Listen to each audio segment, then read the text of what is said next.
வணக்கம். இன்னைக்கு பார்த்தீங்கன்னா, அழகழகு பாண்டியன் ஸ்டோரி இன்னைக்கான எபிசோட் தாங்க பார்க்க போறோம். அதுக்கு முன்னாடி என்னோட சேனலை சப்ஸ்கிரைப் பண்ணி வச்சுக்கோங்க. வாங்க கதைக்குள்ள போலாம். ஒரு வழியா ரெஸ்டாரண்ட்டுக்கு போகிறதுக்கு என்ன பண்ணுறாங்க, கோமதி அவங்க கிட்டேருந்து பர்மிஷன் வாங்கிடுறாங்க. அதுக்கப்புறம் பார்த்தீங்கன்னா, மலரை வந்து வீட்டிலேயே சமைக்க சொல்கிற மாதிரி பாக்யராஜ் அம்மா சொல்ல, ஒரு வழியாக கோமதியும் இவரும் பாக்யராஜும் பேசி வெளியில் ரெஸ்டாரண்ட்டில் சாப்பிட்லான்ற மாதிரி முடிவு எடுத்துறாங்க. அடுத்த சீன் பார்த்தீங்கன்னா, முத்துவேலும் இது கதிரும் என்ன பண்ணுறாங்க, ஒரு ரெஸ்டாரண்ட்டுக்கு சாப்பிட வராங்க. அங்கே பார்த்தீங்கன்னா, அவர் வந்து ஒரு மாதிரி அமைதியாகவே இருக்குது. அப்போ வந்து இவர் கொஞ்சம் கூட பேச்செல்லாம் கொடுக்குறாரு. கதிர் பேசிட்டு வந்து பேச்சுவாக்கில் என்ன சொல்கிறாருன்னா, மாமான்னு சொல்ல அதில் வந்து ஒரு மாதிரி அதிர்ச்சியாக பார்க்குறாரு. நான் உங்களை மாமான்னு கூப்பிடலாம்லன்ற மாதிரி கதிர் கேட்க, முத்துவேல் வந்து நான் உனக்கு மாமா தானே, நீ தாராளமாக கூப்பிடலான்ற மாதிரி அங்கே ஒரு ஜாலியாக பேசிக்கிட்டு இருக்காங்க.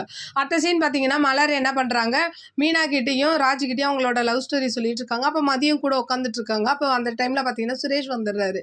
அப்போ பாதியிலே என்ன பண்ணுறாங்க, மலர் வந்து டிஃபன் கொடுக்கணுன்ற மாதிரி எழுந்துக்க. அப்போ மீனா சொல்கிறாங்க, மதியம் நீங்கள் போய் கொடுங்கன்ற மாதிரி சொல்ல, மதியம் ஓகே சொல்லிட்டு போய் அவருக்கு சப்பாத்திலாம் சுட்டு தராங்க. அதை வந்து ஆச்சரியமா என்ன பண்றாரு, சுரேஷ் அப்படியே பார்த்துக்கிட்டு இருக்காரு.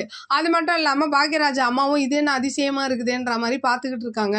அப்புறம் வந்து இவங்க கொஞ்சம் வெளியில போயிடுவாங்க மதி. அப்போ என்ன பண்றாங்க, கிச்சனெல்லாம் எப்படிலாம் போட்டு வச்சுட்டு அப்படியே போயிட்டா பாருன்ற மாதிரி சொல்ல, கொஞ்ச நேரம் கழிச்சு அவங்க வந்து என்ன பண்றாங்க, அந்த கிச்சனெல்லாம் க்ளீன் பண்றாங்க. அப்படியே இவர் கேட்குறாரு, சுரேஷ் கேட்குறாரு, அம்மா சொன்னாங்களான்னு. என்ன அம்மா சொன்னாங்களா சொல்லிட்டு, இதெல்லாம் எனக்கே தெரியும் அப்படின்ற மாதிரி க்ளீன் பண்ணிட்டு இருக்காங்க. சுரேஷ் அப்படியே பார்க்குறாரு. அப்படியே இன்னைக்கான எபிசோடு முடியுது. பார்க்கலாம் திங்கக்கிழமை என்ன நடக்குதுன்னு பார்த்து நான் உங்களுக்கு ரிவ்யூ கொடுக்குறேன். என்னோட சேனல் பிடிச்சிருந்தா லைக் பண்ணுங்க, ஷேர் பண்ணுங்க, கமெண்ட் பண்ணுங்க. என்னோட சேனலை சப்ஸ்கிரைப் பண்ணி சப்போர்ட் பண்ணுங்க. நன்றி, வணக்கம், பாய்.